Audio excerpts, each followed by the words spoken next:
Hello, Professor. I wanted to take the time to talk about my literature focus unit.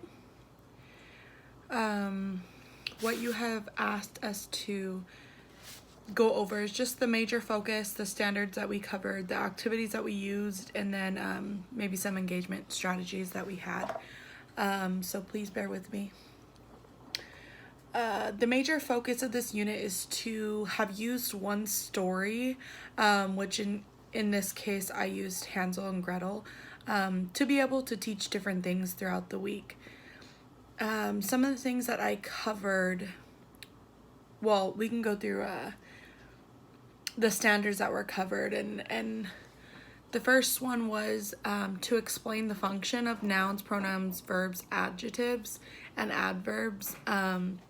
I actually specifically only cover how to use adjectives, what they are, and then one of the lessons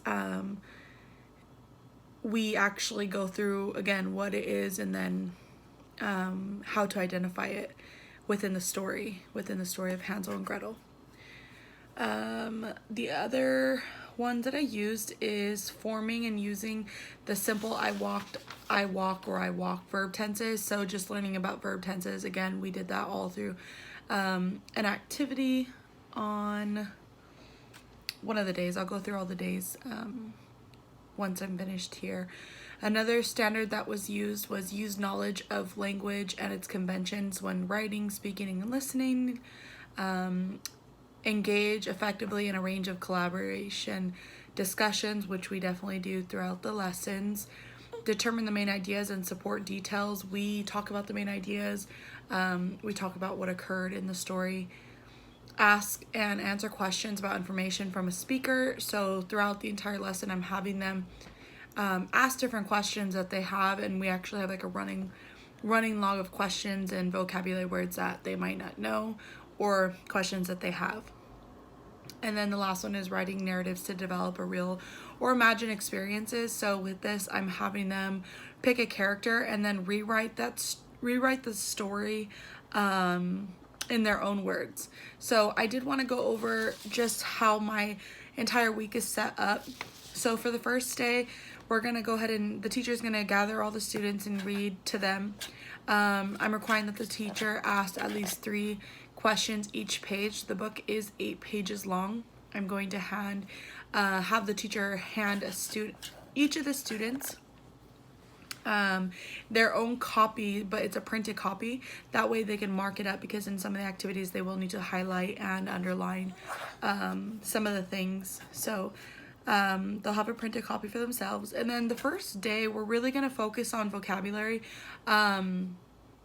More so, not vocabulary. We're going to focus on fluency, and more so writer's voice in fluency. This story is filled with different characters who speak and say different things. And I think it's a really good story for them to practice writer's fluency. So the best way to practice it is to model it. So when the teacher is modeling or reading the entire story to the class, it's really important that she describes what writer's voice is, and really emphasize it, and have the students be aware that she is emphasizing it. And each day that they read, they have to emphasize writer's voice. So we really want to push for that as well. The second day they'll be reading. So the first day, when they're practicing on their own, they get into groups of 3, and then they have to read that first page 3 times. And then in that first day as well, they're doing a reader's theater. So within that first page, it's only the father and the stepmother who are talking, and then a narrator. So in the groups of 3, 1 will be each character, and then they'll all switch. So when they're done with the 3, they'll really get a chance to practice writer's voice and just in that theater. In day 2, they'll be reading pages 2, 3, and 4, and we'll be discussing what a Venn diagram is. We'll be comparing and contrasting and just teaching on that.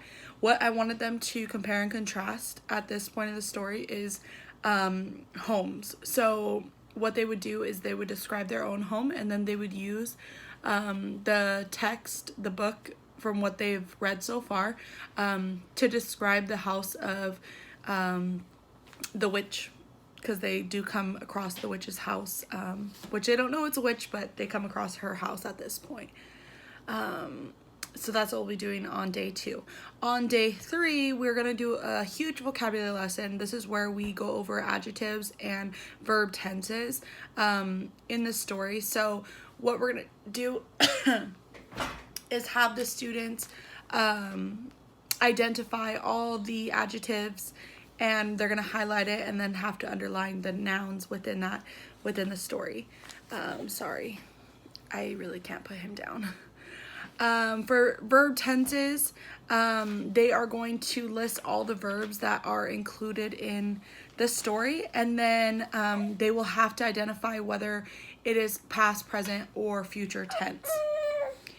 For day 4, they're going to read page 6, which we will be going over character traits, being able to describe the characters. So what's going to happen is in pairs, after they're done reading page 6, they're going to identify all the characters, because at that point there are all 5.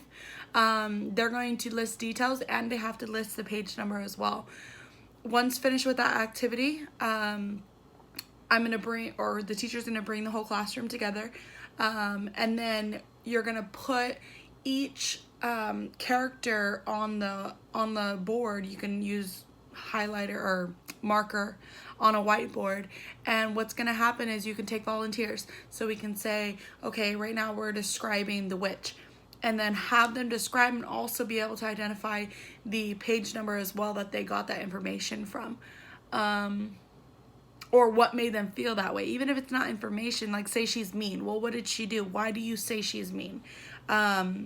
So that way they're not just kind of guessing and going off what they're feeling, but they can actually back up why they feel that way.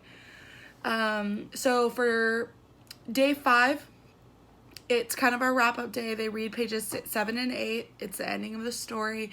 The first thing that they need to do after they read it 3 times in their groups, same thing. They add to their questions and their vocab words. They are going to include a beginning, middle, and end. So they'll literally put what happened in the beginning, what happened in the middle, what happened in the end.